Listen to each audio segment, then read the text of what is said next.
What's up everybody, D-Man back. Welcome to a brand new video, and today we're going to be doing another Playmates unboxing review. This one for Playmates Jet Jaguar 1973.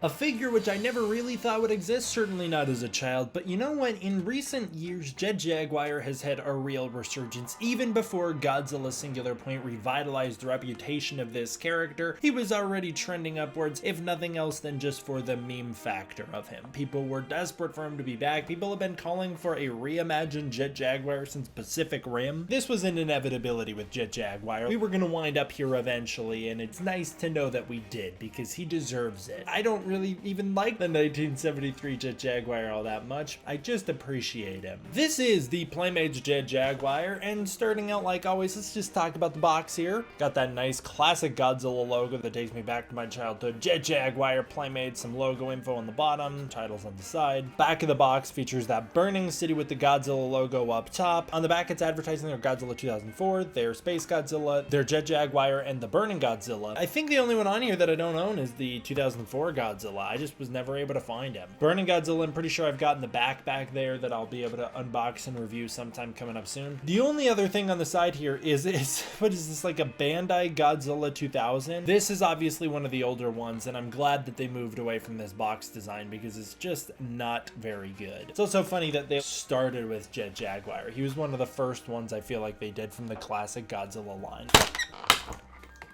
That was a little dangerous. It's kind of goofy because he's a lot smaller than the kind of figures I'm used to getting out of these boxes, mostly because he's missing the tail and the dorsal spines. There is the Playmates Jet Jaguar. Even before I really get into the review portion of this, I've never been very impressed with what I'm seeing. I take it back. I'm very impressed with what I'm seeing. I'm a big fan of this, whatever's going on here.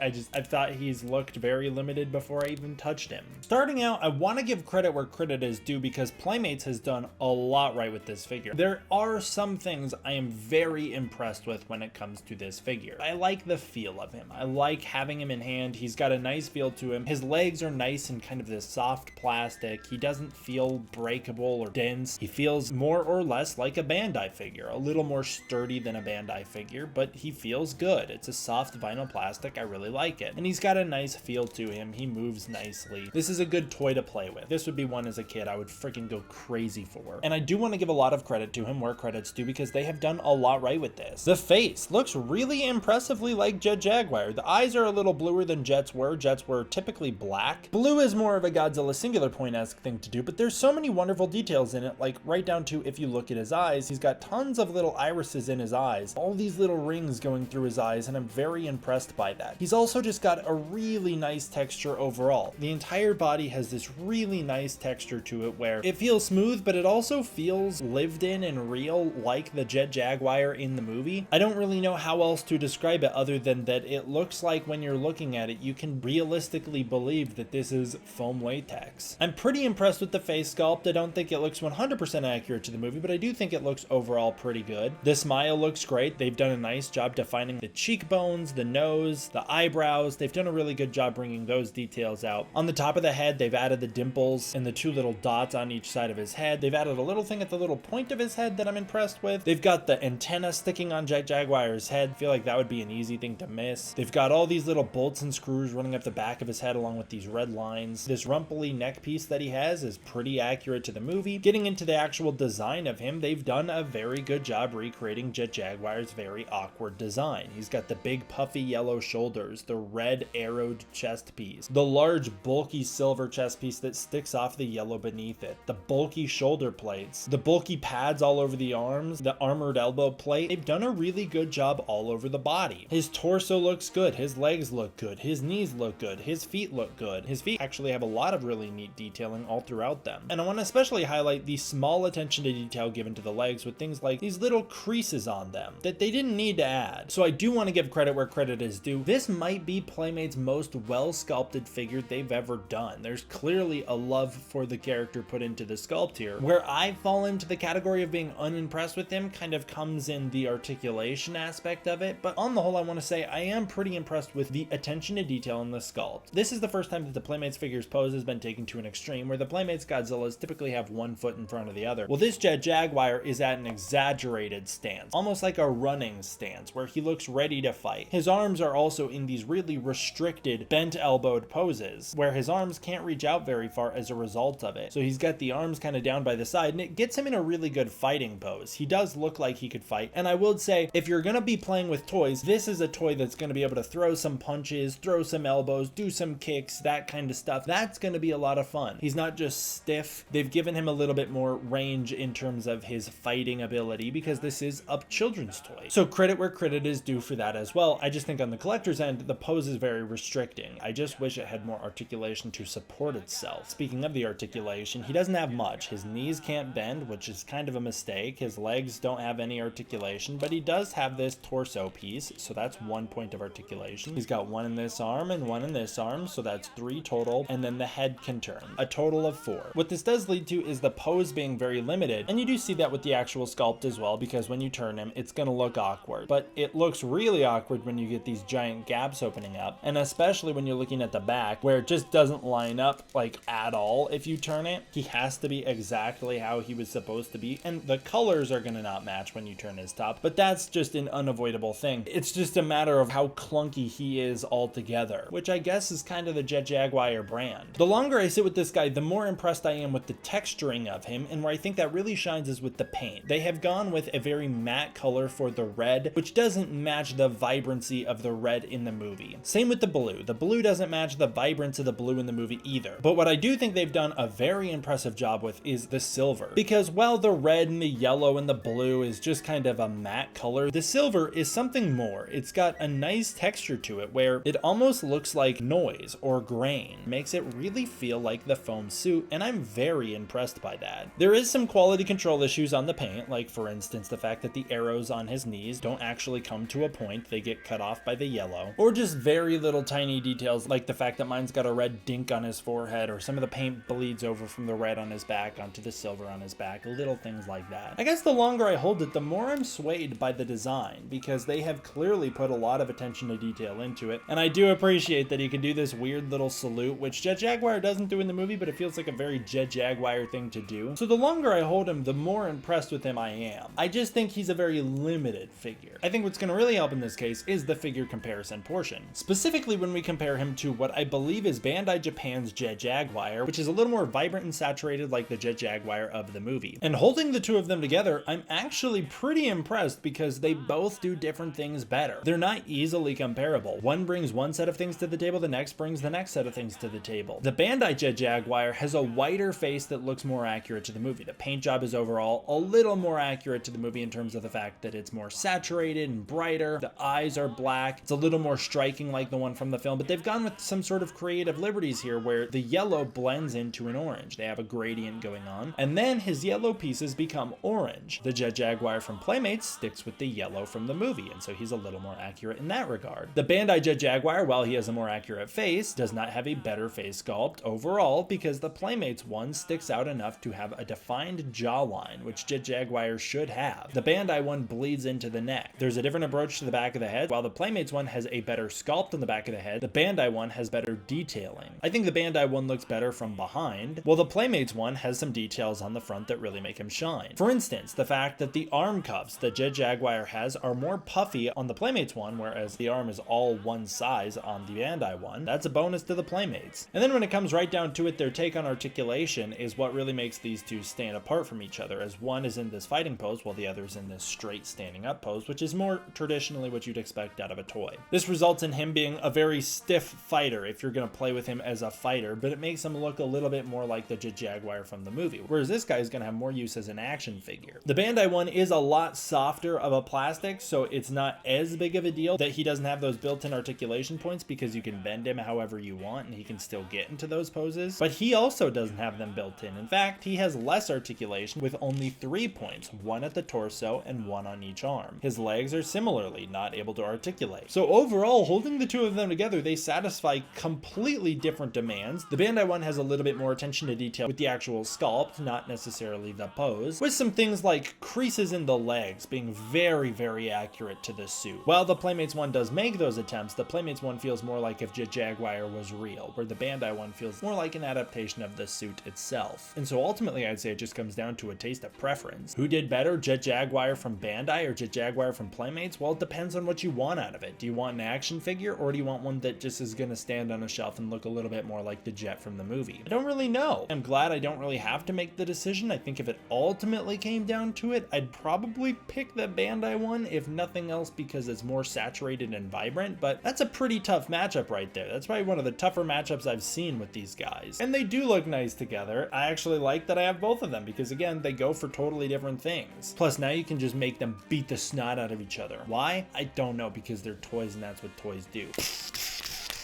Fun stuff, always fun. So that's going to be our main versus, but there's some other figures we can compare Jet Jaguar to. Here is the Bandai Jet Jaguar 2021, the Jet Jaguar from Godzilla Singular Point, and there you can see just the wildly different Jet Jaguar designs. These two are a fun pair. The Playmates one stands out as being particularly unsaturated next to this one from Godzilla Singular Point, who's a lot shinier and glossier, but maybe some people don't like the shininess and glossiness, and it is fun to see how much taller the Playmates one is. Unfortunately, I don't own a single Megalon, but what I do own is a Gigan from 1972, so we can put these two up against each other, and these two look great together. I mean, this is a battle for the ages right here. Jet Jaguar versus Gigan. I love it. I'm a big fan. I love having both of these guys. That's a fun thing right there. These guys are nice to have next to each other. And finally, it wouldn't be complete without Jet Jaguar's friend, Godzilla. The two of them together. Unfortunately, I don't own a Godzilla 1973, but I believe this is the Bandai Creations Godzilla 1968, so at the very least, the two of them can meet up and still be friends and give a little sort of handshake-esque thing, although Jet Jaguar can't really do the handshake. What about this hand? Does this look a little more accurate to you guys? I think it might be. Having the two of them shake hands like that. And these guys are fun together. I've never really thought that this one's the best Godzilla toy of all time, but these are still fun to have next to each other. I like it, man. You know what? I started this review kind of negative on this Jet Jaguar, but he swayed me over. He won me over. While I don't think he's the best or the most accurate he could have been, for a low-end figure, this guy's got some really impressive work put into him. And overall, I'd have to say that the Playmates Jet Jaguar 1973 is a solid 8 out of 10, if not 9 out of 10. This guy could be a 9 out of 10. Again, I'm a little thrown off by the pose he's in, but I do appreciate it because it gives him some range as a toy. It gives him some range to fight. I kind of like it. What do you guys think? Does anybody have the Playmates Jet Jaguar? Comment below and let me know down below what you guys think of him. If you do, what do you prefer, Bandai or Playmates in terms of their Jet Jaguars? I'm pretty happy with him. Good job, Playmates. All right, that's gonna do it for this one, guys. I want to give a huge thank you to my patrons over on Patreon. If you want to support the Patreon, you can use the link in the description below, where you can get early access to content, access to the Discord community, and more. Thank you all for watching. I hope you enjoyed. I'll see you guys next time for the next one. D-Man out.